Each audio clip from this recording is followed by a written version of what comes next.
Cada vez que uno sale fuera, se queda realmente sorprendido la cantidad de hermanos que agradecen que nosotros todas las semanas, tanto los jueves como los domingos, estemos retransmitiendo los cultos. Quiero mandar un saludo a todos los hermanos que sé que en este momento se han reunido en algunos lugares, específicamente en esta tarde, porque les dije que les íbamos a mandar un saludo y que después estaríamos también orando por ellos, como también por necesidades que hay entre nosotros, por supuesto.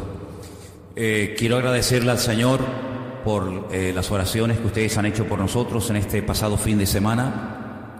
Hemos estado en Barcelona con un grupo de hermanos que por distintas circunstancias, salvo una persona que sí estuvo en la reunión, se congrega en una iglesia. Los demás no se están congregando en ninguna congregación.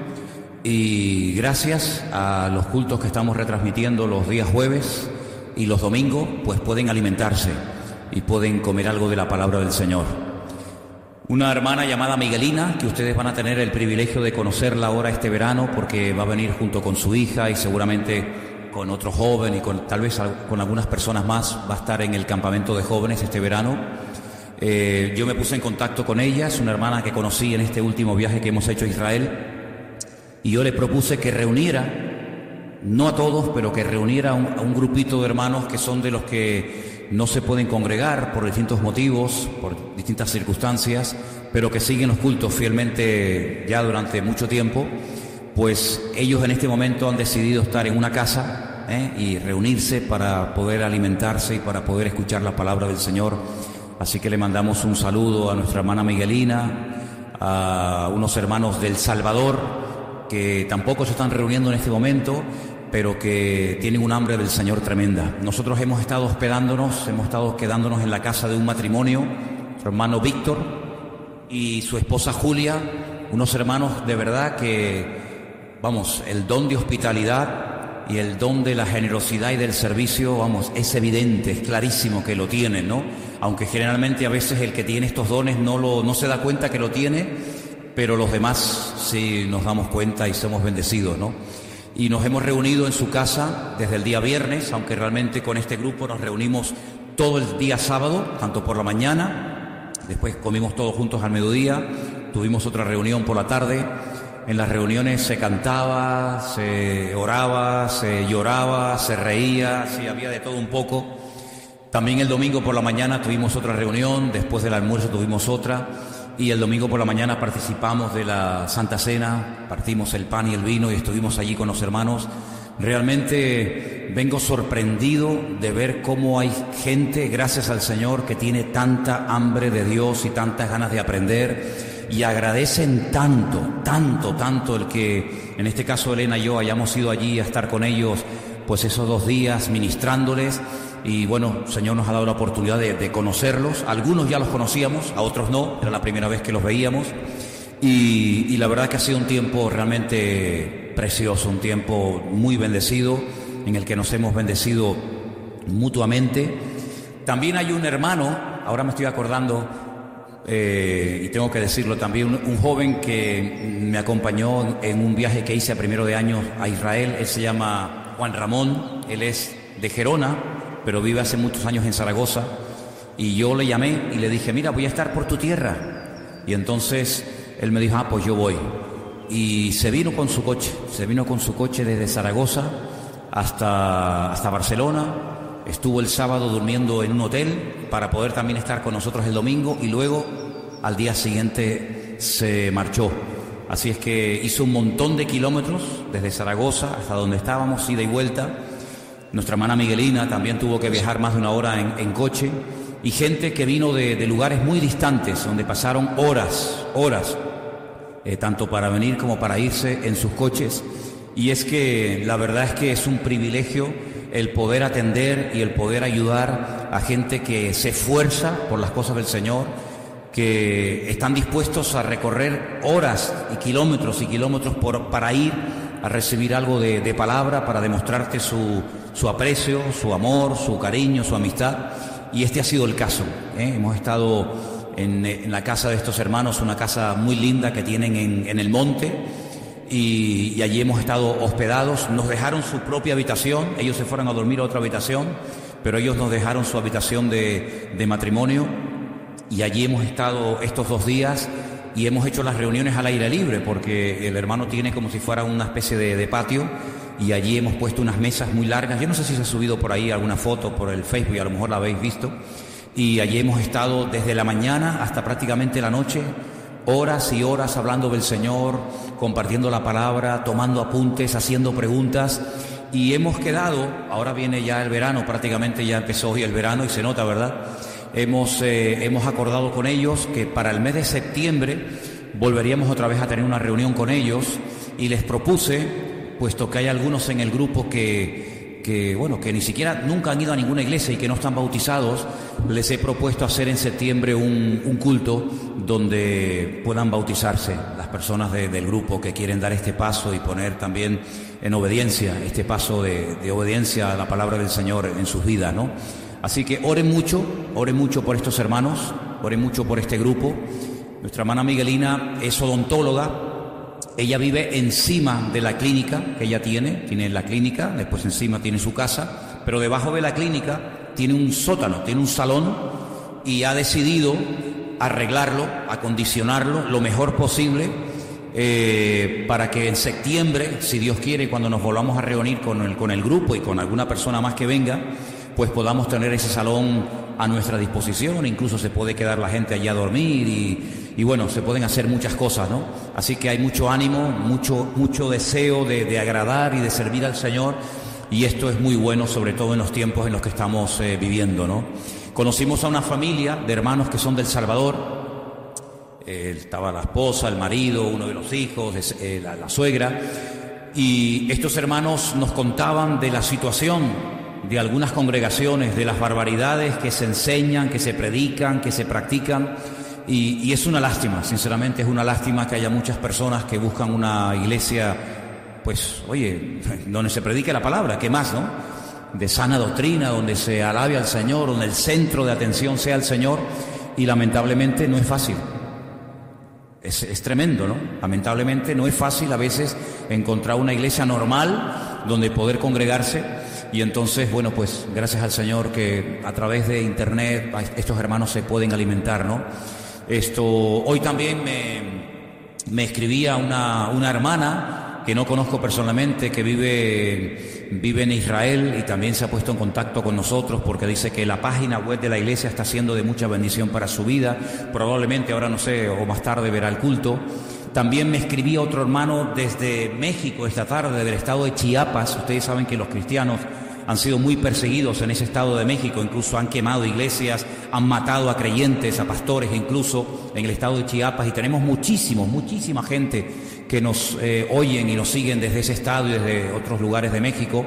Y el hermano me decía, dice, mira, me voy rápido a terminar el trabajo porque yo todos los jueves no me pierdo el estudio, no me pierdo la predicación, no me pierdo la enseñanza.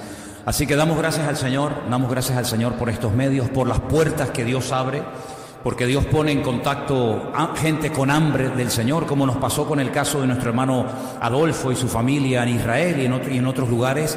Así que yo pido que por favor oremos, aunque ustedes no conocen a estos hermanos, yo espero y haremos todo lo posible para ver si poco a poco se van conociendo, ellos van viniendo para acá o algunos de ustedes me acompañan de vez en cuando, para que mutuamente entendamos y le demos gracias al Señor por las bendiciones que el Señor nos ha dado, porque somos realmente cristianos privilegiados. Yo lo siento así. ¿Usted también, hermano? Siento que somos gente realmente privilegiada y hay algo que nos une, y es el amor a Dios y el amor a su palabra. En este grupo una de las cosas que se hace, nuestra hermana Miguelina lo hace en su clínica y Víctor y otros hermanos, es regalar continuamente Biblias a la gente. Eso es una cosa que me ha llamado mucho la atención. Constantemente están comprando y comprando Biblias, y siempre tienen un montón de Biblias para regalar a la gente nueva. Y mucha gente, hermanos, mucha gente ha llegado a aceptar y a conocer al Señor leyendo la Biblia. Así es que damos gracias al Señor de que todavía se pueden conseguir Biblias a muy bajo precio. Y sería buenísimo que todos nosotros siempre tuviéramos, o en la iglesia o en nuestras casas, unas cuantas Biblias para que en un momento determinado se las podamos regalar, ¿verdad?, a alguna persona. Y hay algunos del grupo que nunca han ido a ninguna iglesia, algunas personas que dicen, Bueno, yo acepté al Señor, yo no sé si soy evangélica, yo no sé lo que soy, yo lo que sé es que amo al Señor, que le entregué mi vida. Y Elena, creo que fue la tarde del domingo, le dijo a todo el grupo, dijo, ¿por qué no va contando cada uno un poquito de su historia, de su testimonio, cómo llegó al Señor, cómo se conocieron entre ustedes? Hermano, les digo sinceramente, es increíble cómo el Señor, cuando se le busca de corazón, cuando se le busca de verdad, el Señor se manifiesta a esas personas solos, leyendo la Biblia, buscando de Dios en la casa. Pero ahí se cumple lo que dice la palabra, que el que busca halla. Amén, hermanos. El que busca bien, ¿no? Porque lamentablemente a veces hay gente que busca en lugares equivocados, pero el que busca bien, el que busca al Señor en su palabra, el que clama con todo su corazón, Dios mío, ayúdame, Señor, revélate y manifiéstate a mi vida, el Señor dice que es galardonador de los que le buscan, ¿no? Y quiero contar todo esto para que ustedes sepan que el Señor está haciendo cosas, que el Señor tiene un remanente de gente que le ama. Me acuerdo de ese pasaje del profeta Elías, cuando estaba pasando un mal momento, estaba muy desanimado, que incluso le llegó a pedir al Señor que le quitara la vida. Yo no sé si hay alguien aquí entre nosotros que en algún momento le ha dicho, Señor, ya no aguanto más, llévame contigo. ¿Hay alguien? Bueno, gracias a Dios que no me siento solo, ¿no? Hay momentos en los que uno dice, Señor, llévame contigo, ¿no? Y Elías le dijo, Señor, ya no aguanto más. Incluso dijo algo que todos conocemos, Señor, me siento solo. Yo solo en todo un país, yo solo en todo un país te estoy alabando. Y dice que el Señor le respondió y le dijo algo que él no sabía, pero que yo creo que le trajo mucho ánimo. Dice, hay 7,000. 7,000 es mucha gente, ¿eh? Y más en aquellos tiempos. Hay 7,000 que no han doblado su rodilla ante Baal. ¿Dónde están? A ti eso no te interesa. Pero hay remanente, hay pueblo de Dios. Y tenemos que orar para que el Señor nos ponga, si así lo Él considera oportuno, nos ponga en gracia y en contacto con personas que están buscando de Dios, pero que tal vez están sin congregarse, o heridos, o viven en el quinto pino y no tienen forma de reunirse. Pero gracias al Señor que Dios es bueno y siempre da alimento al que lo busca de corazón. Amén, hermanos. Bueno, pues vamos a comer en esta tarde. ¿Tienen hambre? ¿Sí? ¿Tienen hambre? ¿Seguro?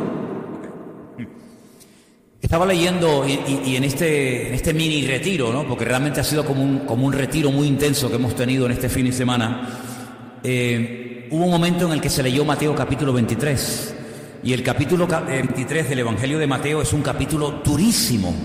¿Saben de lo que trata? ¿Alguien sabe? ¿Mateo 23? ¿No? Mateo 23 es el mensaje durísimo que el Señor le lanza a los escribas y a los fariseos de su época, ¿se acuerdan? Hay una serie de calificativos que él utiliza que yo no sé cómo ustedes reaccionarían si yo les llamara a ustedes hipócritas, necios, insensatos, serpientes, generación de víboras, sepulcros blanqueados, ciegos. Qué piropos, ¿eh? Qué piropos. Y saben que en Mateo no nos lo dice tan claro como el evangelista Lucas, pero Lucas nos dice que este discurso, este mensaje durísimo, el Señor lo dio en una casa de un fariseo que lo había invitado a comer. Y uno dice, ¿cómo era el Señor, eh? ¿Te invitan a comer? La casa está llena de escribas y de fariseos y los pones a caldo. Yo no sé cómo habrá reaccionado el anfitrión de la casa, no sé cómo habrá reaccionado el que invitó al Señor, pero habrá dicho, Señor, te he invitado y me estás dando con todo. Me has llamado hipócrita, me has llamado necio, me has llamado insensato, me has llamado víbora, me has llamado de todo. Y es que si alguien conoce el corazón del hombre, ese es el Señor. Los fariseos eran todo fachada, eran todo apariencia. Ellos habían establecido sus propias normas. El Señor les dio una serie de mandamientos y de instrucciones, y ellos añadieron cientos o miles más. Esto no se puede hacer, esto no se puede hacer, esto no se puede tocar, no se puede hacer esto, no se puede hacer lo otro.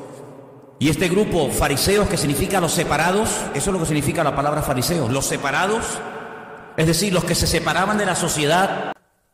y se querían dedicar única y exclusivamente a servir a Dios. Empezaron bien, pero con el paso del tiempo terminaron torciéndose.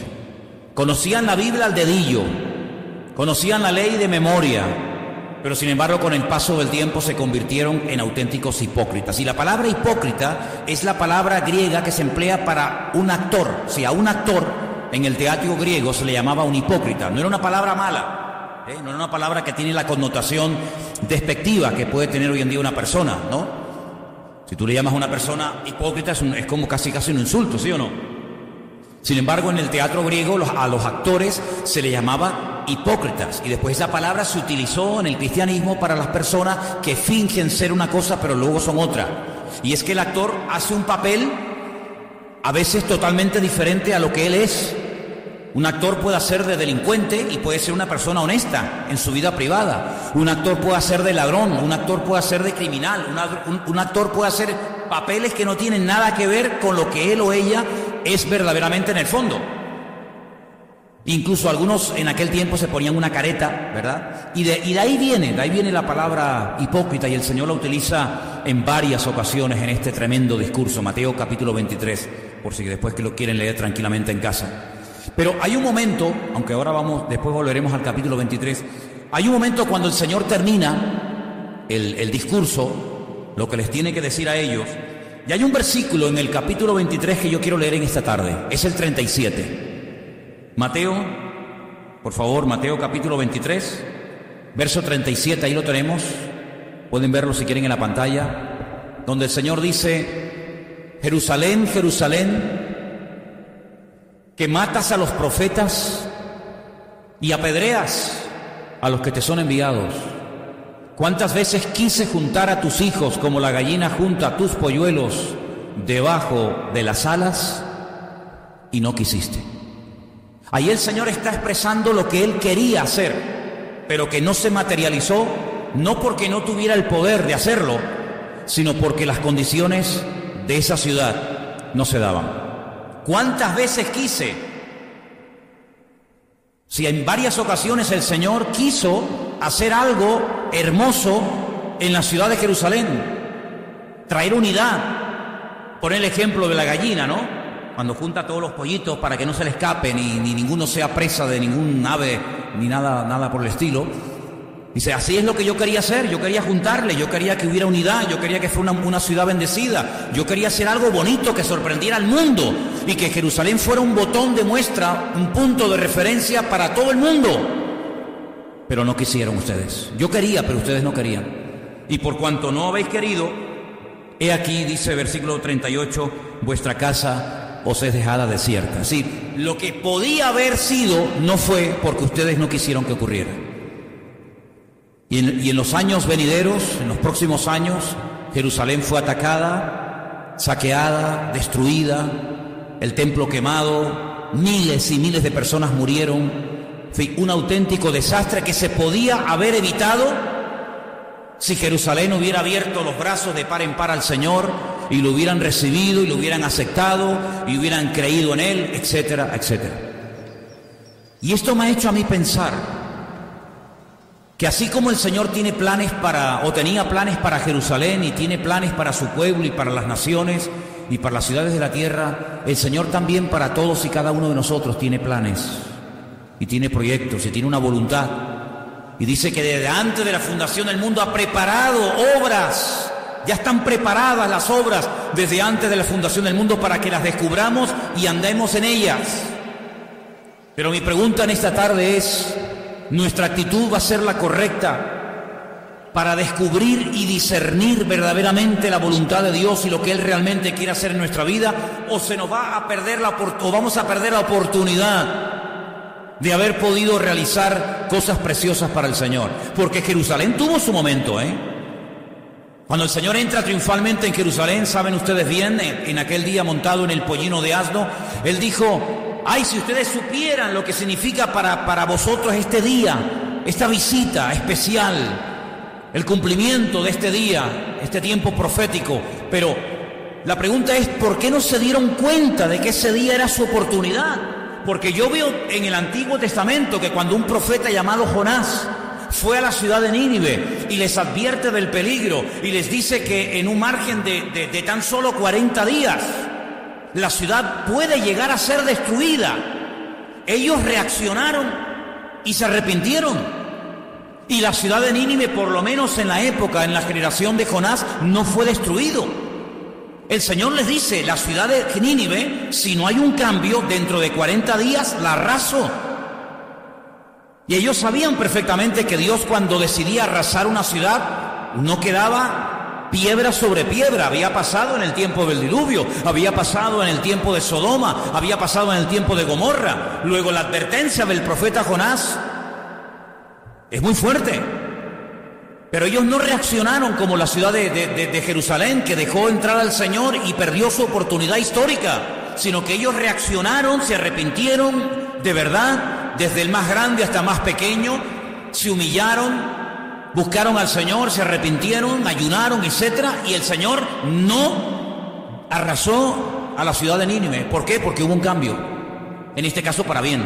Hay una advertencia, reaccionan positivamente, la ciudad no es destruida. Jerusalén, entra el Señor, dice que la quiere bendecir, que la quiere unir, que la quiere prosperar. No hay un cambio positivo. Con el paso del tiempo, Jerusalén fue destruida y durante mucho tiempo abandonada. ¿Os dais cuenta cómo no solamente en ciudades, sino que yo creo que también a nivel personal podemos perder grandes oportunidades en nuestra vida? Oportunidades que yo no tengo la garantía para decirles que vendrán en el futuro. No lo sé. No sé si habrá otra oportunidad, no sé si habrá otra ocasión en la que el Señor vendrá y tocará la puerta de tu corazón o llamará a otra persona, porque ninguno de nosotros somos imprescindibles en el reino. Amén, hermanos. Ninguno de nosotros somos imprescindibles. Si tú no quieres, no te preocupes, que el Señor llamará a otro, aunque tú te vas a perder la bendición. Y la pregunta es, ¿cómo con tantos fariseos, miles de escribas y de fariseos religiosos, no uno, dos sumos sacerdotes, etcétera, etcétera, el centro religioso de Israel, cómo es posible que ni uno se diera cuenta de que ese día era un día crucial en la historia de Jerusalén? Es que ninguno se dio cuenta, es que nadie dijo, oye, que esto no es una visita casual, que es nuestro día, que es el momento en el que Él se está ofreciendo a nosotros y nosotros podemos aceptarlo como Mesías. Bueno, es que si leemos detenidamente el capítulo 23 de Mateo, una de las cosas que el Señor le dice a los fariseos es que eran ciegos, guías de ciegos sois todos vosotros, que ni entráis ni dejáis entrar a los que están entrando. Los llama ciegos. Y es que no hay nada peor que ser ciego espiritualmente hablando. Ser ciego tiene que ser terrible, y sobre todo para el que tuvo una época en su vida en la que pudo ver. Pero yo creo que no hay peor tragedia que ser un cristiano ciego, que no se entera lo que el Señor está diciendo, que no se entera, que no discierne, que no se percata de lo que el Señor quiere hacer en su tiempo o con su vida. Eso es terrible, eso es terrible. Tanta oración, tanto estudio de la palabra, tanto sacrificio, tanta parafernalia, tanta liturgia, al final lo más importante lo pierden.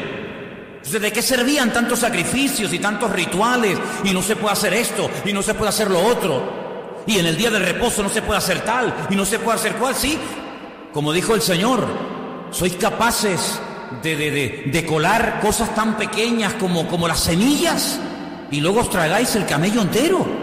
Si tremendamente sibaritas o escrupulosos para lo pequeño, pero luego para lo fundamental, la justicia, el amor, la misericordia, etcétera, etcétera, se os van las oportunidades de vuestra vida. Y yo quiero decirte en esta tarde a ti, hermano y hermana que me escuchas, que oye, que tienes que decirle, Señor, ¿qué quieres hacer a través de mi vida?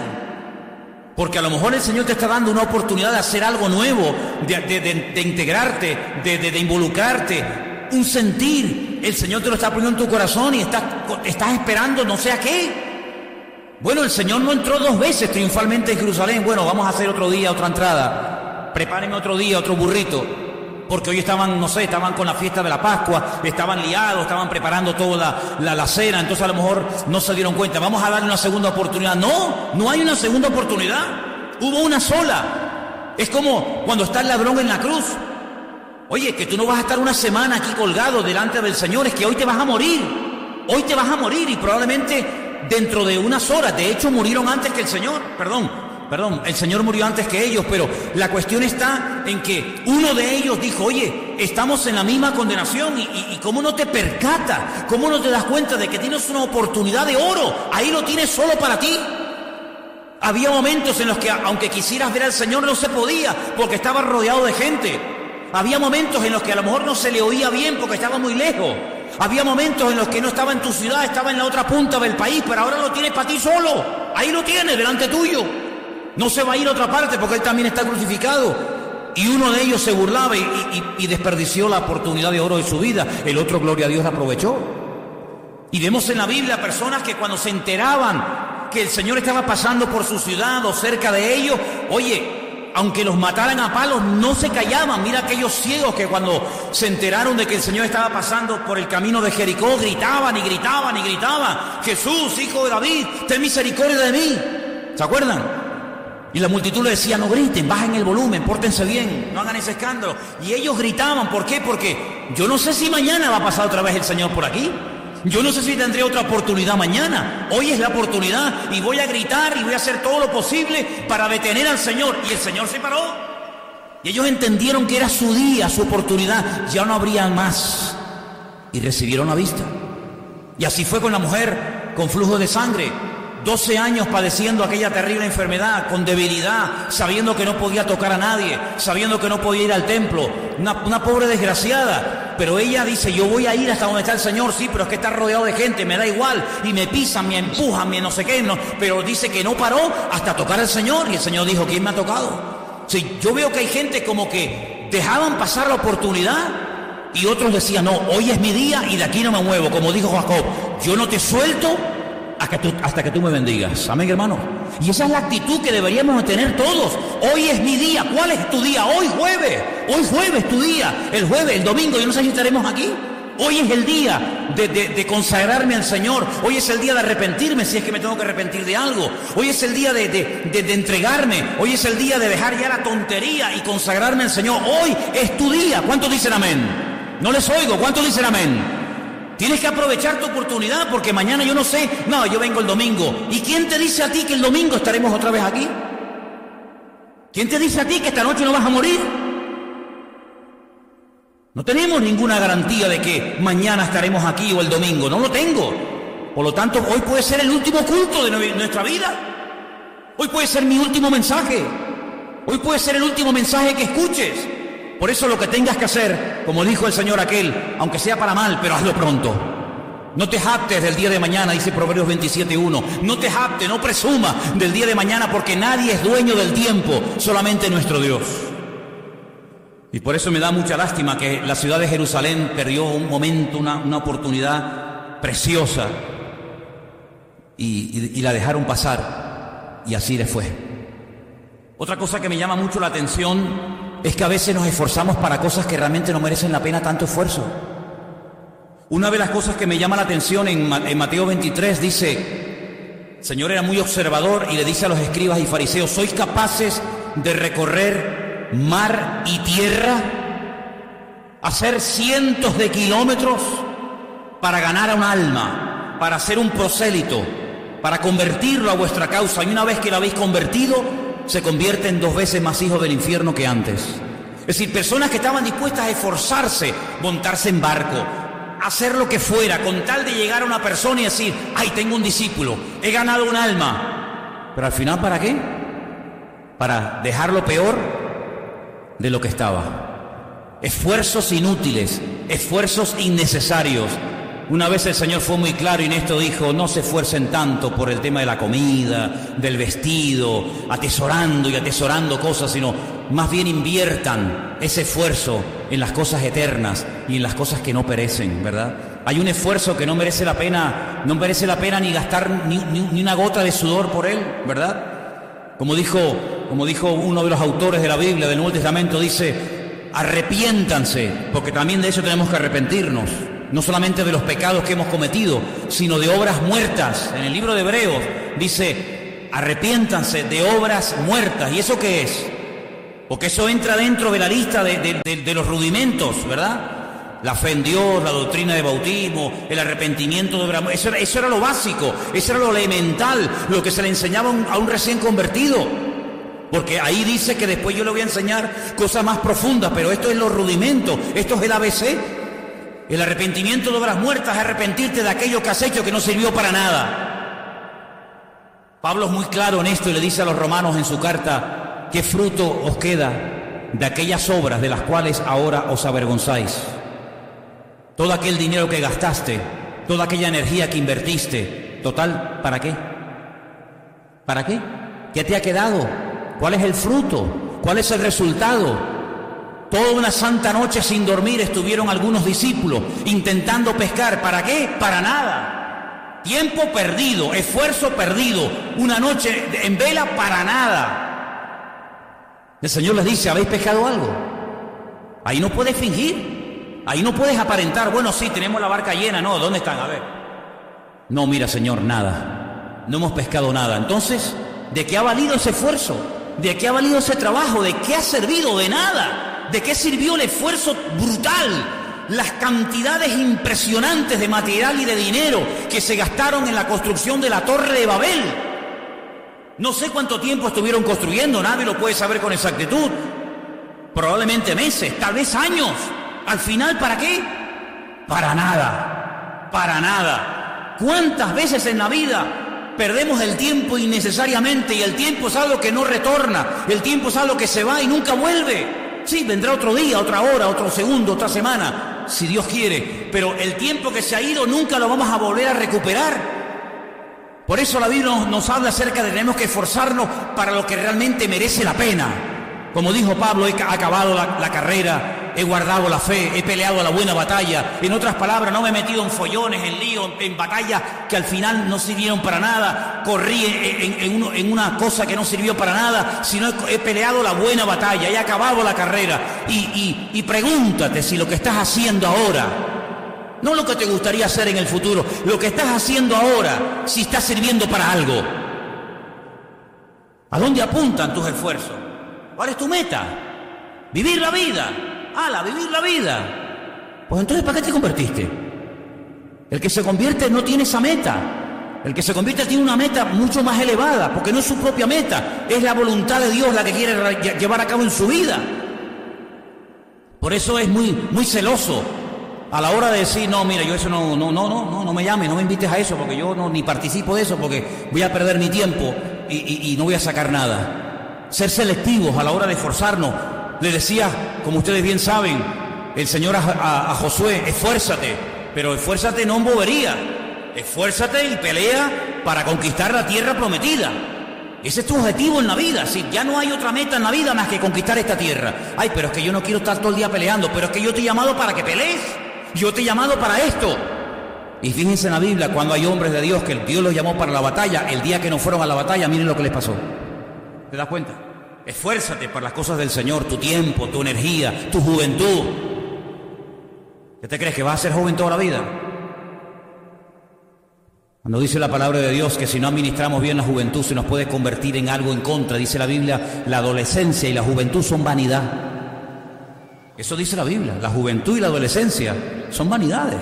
Y las peores estupideces y las peores pérdidas de tiempo y las vanidades más grandes y los sueños más ridículos, cuando uno los hace y los quiere cumplir, es precisamente en la adolescencia y en la juventud. Por eso dice la palabra de Dios que tenemos que esforzarnos por el reino. Y yo he visto, por ejemplo, estos hermanos, en este fin de semana, yo he visto que se han esforzado por las cosas de Dios, ¿sabes? Se han esforzado. Y el Señor los ha bendecido. Y cada vez que tú te esfuerces por las cosas del Señor, Dios te va a bendecir y Dios te va a honrar. Y Dios te va a prosperar de alguna manera. Y si no lo hace, me da igual. Me esforcé porque era mi deber haberlo hecho para el Señor. Amén. Luego también en el capítulo 23, parece que cambia un poco de tema, pero yo quería tocar esto porque me llamó mucho la atención lo que el Señor dice en el versículo 35. Mateo 23, 35. Presta atención porque ahí se mencionan a varios personajes del Antiguo Testamento que parece que no guardan relación entre sí. Y yo estuve estudiando, digo, ¿por qué mencionó a estos personajes el Señor? Dice el versículo: para que venga sobre vosotros, esta es la conclusión del mensaje de la visita a la casa del fariseo, para que venga sobre vosotros toda la sangre justa que se ha derramado sobre la tierra, desde la sangre de Abel el justo hasta la sangre de Zacarías, hijo de Berequías. Ahí hay un fallo porque realmente no era hijo de Berequías, eso fue un fallo del copista, ahora lo vamos a ver. A quien matasteis entre el templo y el altar. Y yo me preguntaba, Señor, ¿por qué en la casa de los fariseos estos que te invitaron a comer tienes que decir esto? Porque esto es muy fuerte, ¿eh? Porque si tú haces una cosa mal, allá tú.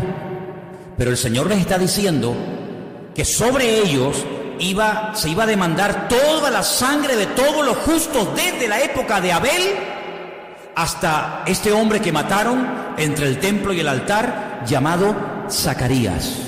Eso tiene que tener una explicación. ¿Por qué no mencionó a otros personajes? ¿Por qué menciona a esos? Vamos a ir al Antiguo Testamento, al libro de Crónicas, donde se relata la muerte de este personaje llamado Zacarías. Segunda de Crónicas 24:20. Y presten atención, por favor. Segunda de Crónicas 24:20. Ahí lo tienen si lo quieren leer. Entonces el Espíritu de Dios vino sobre Zacarías, hijo del sacerdote Joiada. ¿Os dais cuenta cómo hay un fallo? Este es el real, el texto de Mateo se copió mal y puso Berequías, pero no es realmente Berequías, sino que Zacarías era hijo del sacerdote Joiada. Fue un error en la hora del copista, el que hizo esa escritura. Dice, y puesto en pie, donde estaba más alto que el pueblo, les dijo, son palabras de este sacerdote, así ha dicho Dios, ¿por qué quebrantáis los mandamientos del Señor? No os vendrá bien por ello, porque por haber dejado al Señor, Él también os abandonará. Pero ellos hicieron conspiración contra Él y por mandato del rey lo apedrearon a un sacerdote, hasta matarlo, como hicieron con Esteban, ¿se acuerdan? En el patio de la casa del Señor. Verso 22. Así que el rey Joás no se acordó de la misericordia que Joiada, padre de Zacarías, había hecho con él. Antes mató a su hijo, quien dijo al morir, miren las últimas palabras, el Señor lo vea y lo demande. Seguimos con el siguiente texto. A la vuelta del año subió contra él el ejército de Siria y vinieron a Judá y a Jerusalén y destruyeron en el pueblo a todos los principales de él y enviaron todo el botín al rey de Damasco. Verso 24. Porque aunque el ejército de Siria había venido con poca gente, el Señor entregó en sus manos un ejército muy numeroso, por cuanto habían dejado al Señor, el Dios de sus padres. Así ejecutaron juicios contra Joás. Es decir, lo que sembraron fue lo que terminaron cosechando. Ahora, nuestras Biblias, el Antiguo Testamento, tiene exactamente el mismo número de libros que tiene la Tanaj, es decir, el Antiguo Testamento de los judíos, para que me entiendan. En el pueblo de Israel, los que no son convertidos al Señor, los que no aceptan a Jesús como el Mesías, solamente tienen y leen el Antiguo Testamento, lo que se llama la Tanaj, que es la unión de la Torá, de los Neviín, los profetas, y de los Ketubín, que son lo que llaman los escritos. Y con esas tres palabras forman una que es la palabra Tanaj. La diferencia entre el Tanaj de ellos y el Antiguo Testamento nuestro, para que me entiendan, es que el Antiguo Testamento nuestro termina con el libro de... ¿Cuál es el último libro del Antiguo Testamento? Malaquías. ¿Y cuál es la última palabra del Antiguo Testamento? Búsquenlo, vamos, trabajen, venga. Todos habéis traído Biblia, ¿no? ¿No? ¿Qué vienen? ¿A escucharme a mí nada más o qué? Venga, saquen las Biblias, abra su Biblia, dígame cuál es la última palabra del Antiguo Testamento. Maldición. ¿Y cómo lo sabes? Porque lo has leído. Traigan la Biblia a la iglesia, por amor de Dios, por favor, hermanos. Traer las Biblias a la iglesia, hombre. Los judíos dijeron, ¿cómo vamos a terminar nuestra historia? ¿Cómo vamos a terminar la Tanaj, el Antiguo Testamento, mencionando la palabra maldición? Eso es muy fuerte. Entonces cambiaron el orden. Y en vez de ser Malaquías, el último libro del Antiguo Testamento, el último libro del Antiguo Testamento de una Biblia hebrea, judía, es el libro de Segunda de Crónicas. ¿Se da cuenta? Para no terminar con la palabra maldición. Así que el primer libro sería Génesis, todo el orden más o menos sigue igual, pero el último libro, en vez de Malaquías, repito, sería Segunda de Crónicas. Y ahora el Señor, sabiendo que el primer libro es el libro de Génesis, el Bereshit, y el último libro es el libro de Crónicas, Él utiliza un personaje del primer libro y del último libro, y Él menciona a Abel. Dice, desde la sangre de Abel hasta la sangre de Zacarías, hijo de Joiada, demandaré sobre vosotros. Como diciendo, desde el principio de la Biblia, desde el principio de la historia, hasta el final de vuestra historia, habéis estado matando y apedreando gente. Por eso menciona a Zacarías y por eso menciona a Abel, como diciendo, en el principio y al final, siempre derramando sangre inocente y siempre matando a los justos y apedreando a todas aquellas personas que os decían las verdades, que os decían, porque los verdaderos profetas no vienen a endulzar los oídos de nadie. Los verdaderos profetas eran gente que perdían la vida, eran gente peligrosa. Ustedes vieron en el libro de Samuel, cuando Samuel fue a la casa de Isaí y los ancianos ven que el profeta Samuel llega a la ciudad, lo primero que le preguntan es, ¿vienes en son de paz? Porque el profeta era temido, el profeta no era un pelota, el profeta no era el que le reía la gracia a todo el mundo. Y le decía a la gente lo que a la gente en el fondo le gustaba oír, cosa que hacen la inmensa mayoría de los que lamentablemente se han colocado el título hoy en día de profeta, que Dios te va a bendecir, y Dios te va a prosperar, y Dios te va a abrir puertas, y Dios está contigo, y Él nunca te ha abandonado. Mira, para eso no hace falta que venga ningún profeta, amigo. A mí no me hace falta que nadie se me acerque y me diga que Dios está conmigo, porque si alguien en esta vida sabe que Dios está conmigo, ese soy yo. A mí no me hace falta que venga nadie de América, de Japón, de Argentina, de China o de donde sea, a que me venga a mí a decir que el Señor me va a ayudar y que Él nunca me va a abandonar y que no te preocupes, que el Señor te va a bendecir. Es que yo ya eso lo sé. Yo ya eso lo sé. Usted me puede venir a dar una palabra de ánimo y bueno, está bien. Pero si no viene, no pasa nada, no se preocupe. Yo tengo a alguien que me anima y que me da palabra todos los días. Y ese es mi Dios a través de su palabra. ¿Se da cuenta?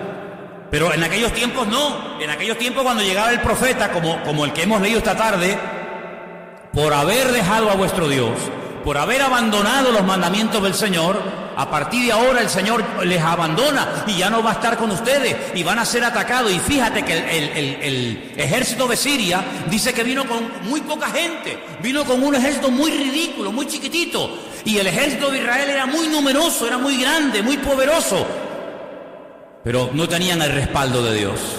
Y como no tenían el respaldo de Dios, los chicos vencieron al grande. Y en este caso fue al revés, que el chico en vez de vencer al grande, el David a Goliat, fue al revés. El enemigo, que era el pequeño, derrotó al grande, que en ese caso era el pueblo de Israel. ¿Te das cuenta? Entonces el Señor le está hablando a esta gente de que no han aprovechado nunca las oportunidades. Nunca han aprovechado las oportunidades. O mataban a los profetas, o los rechazaban, o no querían saber nada de ellos. Y al último y principal que rechazaron, ¿a quién fue? Al dueño de la viña. Al dueño de la viña. Y el dueño de la viña era nada más y nada menos que el mismísimo Mesías, al que estuvieron esperando teóricamente durante siglos, pero que cuando vino no les gustó. Esperaban otro tipo de Mesías. Esperaban a un Mesías guerrero, esperaban a un Mesías que humillara al imperio romano, esperaban a un Mesías que restaurara la monarquía, y ellos tenían un concepto, como lo siguen teniendo hoy en día, totalmente equivocado de lo que es y a lo que viene el Mesías. Y por eso cuando venga el anticristo van a creer muchos de ellos que es el Mesías, y cuando venga el Mesías van a creer que es el anticristo. Porque no hay nada peor que ser ciego espiritualmente, no hay nada peor que no tener discernimiento espiritual. Y el discernimiento espiritual, dice Hebreo, que viene por el uso. Ya sé que hay un don que dice discernimiento de espíritu, pero la Biblia dice que por la práctica, por estar metido en las cosas de Dios, el discernimiento se desarrolla y puedes llegar a discernir entre el bien y entre el mal. Y no tienes que estar todo el santo día preguntando y preguntando y preguntando, sino que el Espíritu de Dios que mora en ti da testimonio a tu espíritu de que eso no le agrada al Señor, o de que eso sí le agrada al Señor, de que a ese lugar no se debe de ir, o a ese lugar sí se debe de ir. Tú fíjate, por ejemplo, en la vida del apóstol Pablo, Saulo. Dice la Biblia que el Espíritu le decía, no, ahí no entre. O sí, allí entra. Y él era guiado por el Espíritu de Dios. Y aunque a veces se le abrían puertas, él decía, Dios no me está dando paz para que me meta por este camino, sino que iba a un lugar y allí lo estaban apedreando, lo metían en la cárcel, pero era el lugar donde el Señor quería que estuviera en aquel momento. Porque no siempre el lugar donde uno va a estar va a ser el más amplio, el más bonito, el más cómodo, el más maravilloso, sino que a veces puede ser que el lugar idóneo para tu vida sea la mazmorra, la cárcel. Estaba Felipe en la ciudad de Samaria poniendo las patas arriba, ¿se acuerdan? Fueron perseguidos en Jerusalén y todos salieron corriendo. Él era un diácono, se fue a la ciudad de al lado, se fue a Samaria, y dice que allá había una multitud de gente que se convertía, y endemoniados y enfermos se sanaba, hasta que el Espíritu de Dios le habló a Felipe y le dijo, vete al desierto. Alguien podría decir, pero eso no es de Dios. Yo estoy en medio de una multitud, yo estoy administrando a un montón de gente, y ahora va a sacar el Señor a Felipe y lo va a mandar al desierto. ¿Para qué? ¿Para qué? Me hacía mucha gracia el testimonio de Juan Ramón cuando decía que él había tenido muchos problemas con su padre cuando era joven, y el Señor le ponía a él en su corazón atender a su padre, y él le decía al Señor, Señor, yo tengo otro hermano, ¿por qué no mandas a mi hermano a que atienda a mi padre con lo mal que se portó conmigo? Y el Señor decía, no, eres tú el que tienes que ir, ¿verdad? Felipe podía haber dicho, pero bueno, yo estoy en media hora de aquí de un montón de gente atendiendo una campaña evangelística con milagros, con sanidades, con liberaciones, multitudes. Ahora yo dejar todo esto en manos de quién. ¿Y quién se va a encargar de todo esto para irme al desierto? ¿A qué? Porque dicho sea de paso, el Señor no le dijo a qué. Porque a veces tenemos la costumbre de que tenemos que tenerlo todo claro. Y todo lo tenemos que tener súper amarrado para poder dar un paso de fe. Y el Señor le dijo, vete al desierto. Y él dijo, al desierto me voy. Y empezó a caminar por el desierto. Y en pleno desierto ve a lo lejos, porque hay que tener los ojos bien abiertos, porque a veces la respuesta está delante de tus narices y no te das cuenta que está. Y ve venir un carro con un hombre de color encima, un hombre bien vestido, era el funcionario de una reina etíope llamada Candace, y oyó que venía leyendo un pergamino, un trozo del pergamino del profeta Isaías, que le habrá costado una barbaridad comprarlo en Jerusalén, y él volvía de Jerusalén sentado en su carro leyendo al profeta Isaías, pero dice que leía y no entendía, y venía leyendo nada más y nada menos que el capítulo 53 del libro de Isaías. Y Felipe, utilizando lo normal, lo natural, porque dice la Biblia que tenemos que ser prudentes como serpientes, pero sencillos como palomas, utilizando la sencillez de una simple pregunta, le dice al etíope eunuco, ¿entiendes lo que lees? Muchos rabinos hoy en día leen Isaías 53 y no se aclaran, no saben ni de quién está hablando ahí el autor, y le dice, ¿tú entiendes lo que lees? Y este hombre, en un acto de humildad tremenda, le responde a Felipe, le dice, ¿y cómo voy a entender esto si no hay alguien que me lo explique? Y entonces Felipe se monta en el carro, viaja con él durante horas, días, semanas, yo no sé, y le va explicando, y le va mostrando cómo se cumplió todo en la persona del Señor. Y hay un momento en el que nace del etíope y le dice a Felipe, luego le tuvo que hablar del tema, yo puedo ser bautizado. ¿Hay algo que impida que yo sea bautizado? Y Felipe dice, no, si crees en Jesucristo y lo tienes claro, no hay ningún impedimento. Dice que bajaron al agua, seguramente en un oasis, allí en medio del desierto, lo bautizó, y cuando salieron del agua el Señor arrebató a Felipe y se encontró en la otra punta, en un lugar llamado Azoto, y el etíope siguió, dice, gozoso su camino. Y la historia secular dice que este etíope llegó a Etiopía, evangelizó a la reina etíope Candace, cientos o miles de etíopes se convirtieron, y hasta el día de hoy hay miles de etíopes convertidos, y se cree que fueron por el trabajo de aquel etíope que después Tomás, un discípulo de Cristo, fue allí y terminó de predicarles el evangelio. ¿Te das cuenta? Para salvar a uno, el Señor movilizó al hombre más ocupado, al hombre que estaba en medio de un movimiento más grande que lo que estaba ya pasando en Jerusalén, porque en Jerusalén ya era muy difícil servir al Señor porque había persecución y habían matado ya algunos de la iglesia, pero él estaba en Samaria en medio de algo espectacular, tan espectacular que los discípulos de Jerusalén dijeron: oye, vamos a Samaria a ver qué es lo que está pasando allí. Algo gordo, algo importante y grandísimo tenía que estar ocurriendo en Samaria, cuando la iglesia le dice a Pedro: oye, vete para allá y mira a ver lo que está haciendo este hombre allí, porque estamos oyendo cosas tremendas. Y dice que llegó, y bueno, y todos conocen el resto de la historia. Todo esto está en el libro de los Hechos, ¿verdad? Bueno, pues de ahí, de algo tan importante, de algo tan impactante, saca el Señor a Felipe y se lo lleva ¿a dónde? Al desierto. Hay muchos que les gustaría salir del desierto para ir y tener un ministerio como el de Felipe, ¿verdad? Pero el Señor lo hace al revés. El Señor lo saca de lo grande y lo manda al desierto a empezar de cero. Y después este hombre aparece otra vez en el libro de los Hechos, casado, con 4 hijas, viviendo en la ciudad de Cesarea, recibiendo a Pablo en su casa, un profeta llamado Agabo. Las hijas también logró involucrarlas en el ministerio, dice que las hijas profetizaban, y bueno, fue un testimonio tremendo, ¿te das cuenta? Entonces lo que yo quiero en esta tarde, que todos tengamos presente y le pidamos al Señor: Señor, quiero aprovechar las oportunidades que se me presenten. ¿Y tú no crees que a ti se te han presentado ya muchas oportunidades para servir al Señor y para honrarle y para esforzarte y para hacer algo más de lo que a lo mejor hasta el día de hoy estás haciendo, sí o no? Entonces, ¿qué esperas? ¿Qué esperas? Quiero terminar en esta tarde diciéndoles que el Señor Jesucristo lloró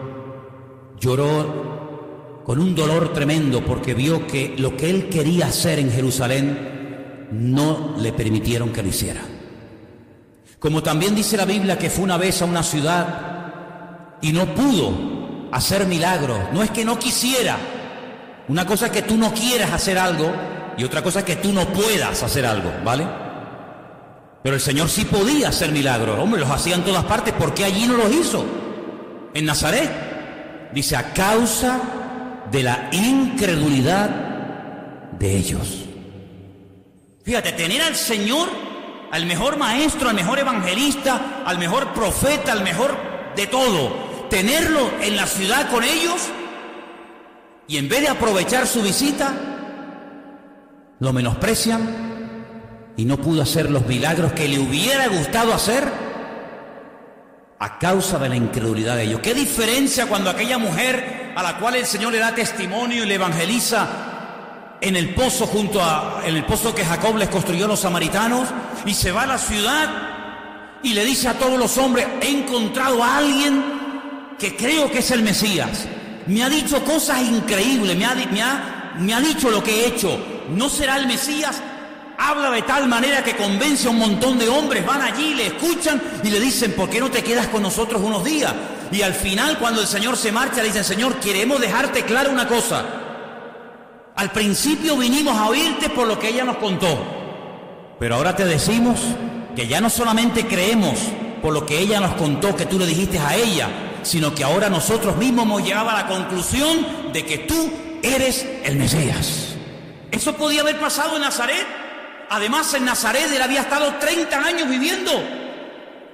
Conocía a todo el mundo lo conocía a él. Su padre tenía un negocio en Nazaret. Su madre vivía allí, sus hermanos, sus hermanas. Todo el mundo lo conocía. No pudo hacer milagros en Nazaret a causa de la incredulidad de ellos. ¿Qué te parece? ¿Te das cuenta cómo hay cosas que a veces Dios quiere hacer a través de nuestra vida y se nos pasa el arroz porque no aprovechamos la oportunidad? Yo no quiero que se me pase el arroz ni un día más. Toda oportunidad y toda puerta que Dios me abra, yo la voy a utilizar para la gloria del Señor.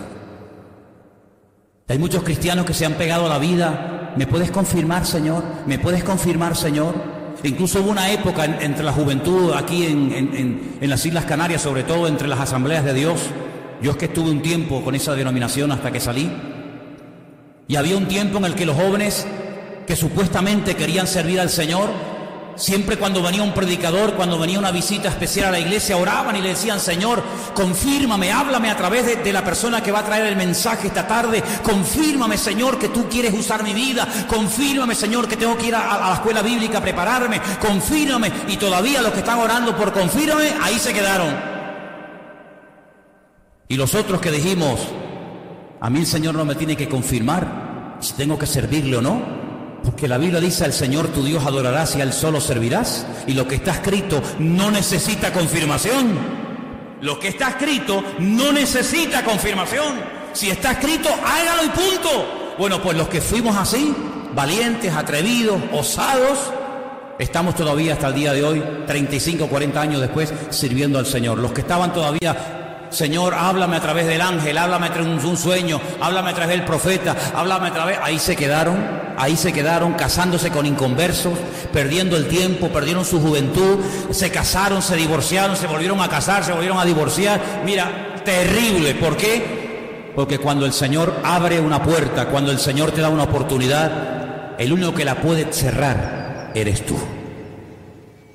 Por eso, cuando esta iglesia comenzó, yo le dije al Señor que me hablara a través de su palabra, y Él me dio una palabra, y esa palabra se ha cumplido hasta el día de hoy. Aunque tienes poca fuerza, y en aquel momento tenías céntimos en el bolsillo, nada, aunque tienes poca fuerza, y la fuerza en la Biblia es lo económico, el potencial económico, el patrimonio. Aunque tienes poca fuerza, por cuanto no has negado mi nombre, yo abro una puerta delante de ti, la cual nadie puede cerrar. Y esa fue la palabra que yo dije: Señor, esta es la palabra, me la llevo en mi corazón hasta el día de hoy. ¿Qué te parece? Así que aproveche su oportunidad. Tú dices: bueno, ¿qué oportunidad tengo de bautizarme? Hágalo ya. Hágalo ya. Tengo la oportunidad de coger esta tarde ahí un Nuevo Testamento, una Biblia que te lleva ahí 10 meses, dámela que la voy a repartir a un vecino. La oportunidad que se te presente, aprovéchela, hermano, aprovéchela, y el Señor le va a honrar y el Señor le va a sorprender, porque hay bendiciones que pueden estar ahí detenidas, paradas, esperando la actitud correcta por parte de cada uno de nosotros. Amén, hermanos. Amén. Cierre sus ojos, vamos a orar en esta tarde a nuestro Dios. Quiero que hagamos también una oración por la cantidad de hermanos que de montones de lugares nos llaman y nos escriben casi a diario, diciéndonos que esta palabra que se enseña cada semana a través de mi boca, a través de Anderson, a través de Marcos, o del que le toque en ese momento compartir la palabra, les está alimentando. Yo quiero que oremos por esos hermanos y hermanas que valoran tanto el poder escuchar la palabra, porque no tienen pastor, no tienen iglesia, no tienen líder de jóvenes, no tienen escuela dominical, no tienen nada. Pero el Señor, aunque tenemos poca fuerza, nos está usando. Parece mentira, hermanos. Nos está usando. A veces Dios coge lo que menos nos imaginamos para bendecir a otras vidas.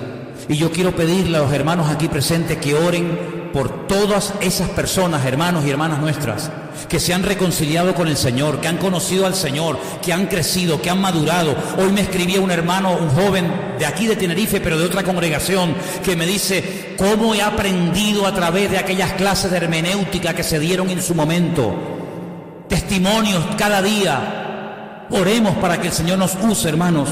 A unos nos va a utilizar en el púlpito, a otros en la oración, a otros en la alabanza, a otros en el sonido. Pero, hermanos, cada uno de nosotros debemos de ser gente útil en las manos del Señor. Y queremos en este momento unirnos a favor de todos los hermanos y hermanas que nos ven, que nos escuchan, que nos siguen. Bueno, que te siguen a ti realmente a través de este medio. Oramos, Señor, para que tú nos dé siempre el deseo, la fuerza, las ganas, la voluntad de poder seguir bendiciendo y con la intención de extender el reino de Dios hasta donde llegue nuestra fuerza, Señor. Oramos por todas y cada una de las necesidades y peticiones que todos tenemos. Estamos orando por familiares enfermos, Estamos orando por trabajo, estamos pidiendo por salud, estamos pidiendo, Señor, que abras puertas, estamos pidiendo por tantas y tantas cosas, pero, Señor, reconocemos y sabemos que tú eres un Dios todopoderoso. Y te pido, Señor, que nos uses en este último tiempo para que seamos luz, para que seamos sal, para que marquemos una diferencia y aprovechemos las oportunidades que cada día se nos presentan, Señor, de una u otra manera. Tantos etíopes por ahí tratando de encontrar la verdad hasta que llegue alguien, un Felipe, y les hable de tu amor y de tu gracia. Señor, ponnos gente hambrienta en el camino, que nos llamen, que nos escriban, Señor, y si tú nos lo pones, allí iremos a llevar tu palabra, Señor. No pondremos impedimento de ninguna índole, sino más bien todo lo contrario. Pone en nosotros deseos y ganas de amarte, de servirte. Pone un espíritu de esfuerzo en la iglesia, Señor. Levanta jóvenes en esta iglesia, jóvenes, familias que estén dispuestas a esforzarse en su tiempo, con sus dones y talentos, con sus recursos económicos, y que los pongan al servicio de la obra de Dios. Oramos, Padre, para que seamos una iglesia de bendición y para que la bendición traspase estas paredes y podamos llegar a muchas vidas que tanto te necesitan y tanto oran, Padre. Gracias por este culto que hemos podido celebrar. Señor, sigue bendiciendo nuestras vidas y bendice a nuestros hermanos que verán más tarde estas reuniones, esta enseñanza, y a los que vieron esta tarde el culto, los bendecimos desde aquí. Mandamos un saludo a nuestros hermanos en la península, en todas partes del mundo donde nos ven, porque tienen hambre de Dios, y eso es algo que nos agrada, Señor, y es algo que tú pones.